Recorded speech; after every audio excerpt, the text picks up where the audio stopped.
క్రీస్తునందు ప్రియమైన వారలారా, శుభాలు. ఎలా ఉన్నారు? బాగున్నారా? నిన్నటి దినము ఎలా గడిచింది?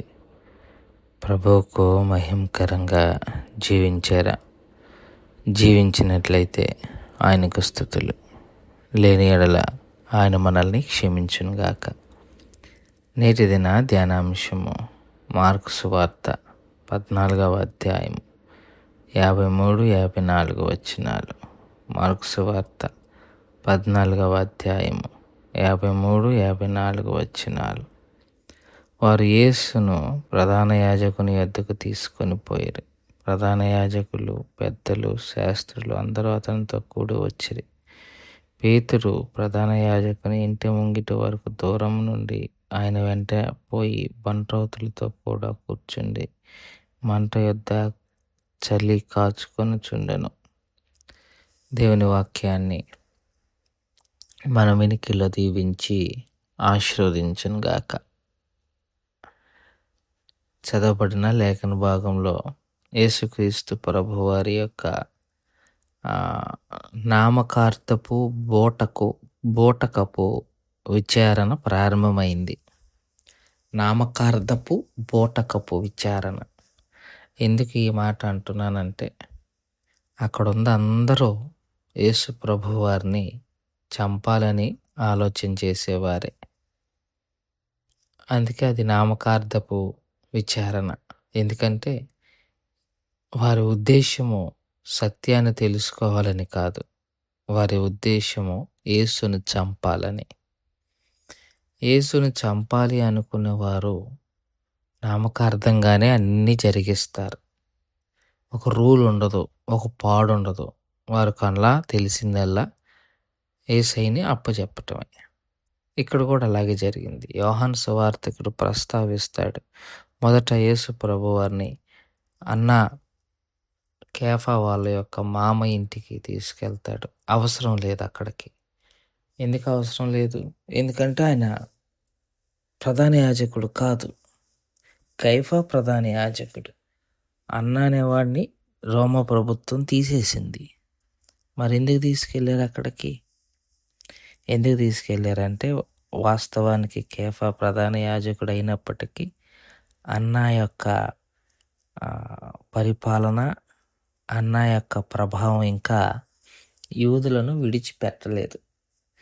పేరుకు కేఫా కానీ అన్న మొత్తం నడిపిస్తూ ఉన్నాడు.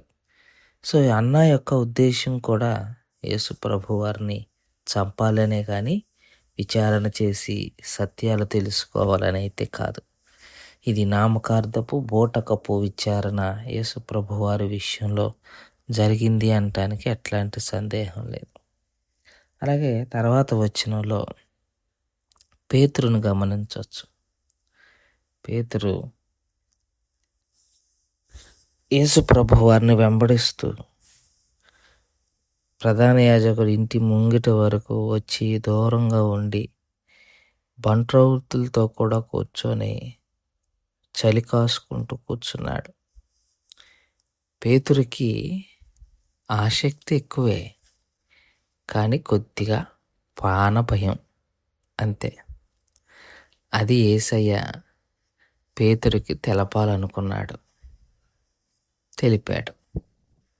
ఆ తర్వాత యేసయ్య పేతురుని ఘనంగా వాడుకున్నాడు. మళ్ళీ పేతురు భయపడలా. క్రీస్తుకైతే సిలువ వేశారో ఆ క్రీస్తు విషయంలో భయపడిన పేతురు అదే క్రీస్తు విషయంలో నిలబడి ఆ క్రీస్తులాగే తలకిందులుగా సిలువ వేయించుకున్నాడు. అది పేతురుకు దేవుడిచ్చిన గొప్ప భాగ్యం.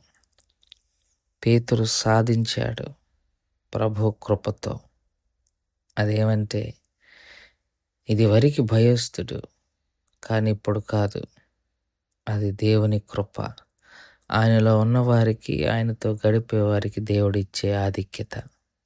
భయాలు పోతాయి ఆయనలో ఉంటే. సువార్తను బలంగా నడిపించగలం ఆయనలో ఉంటే. అది ఆయన కృప.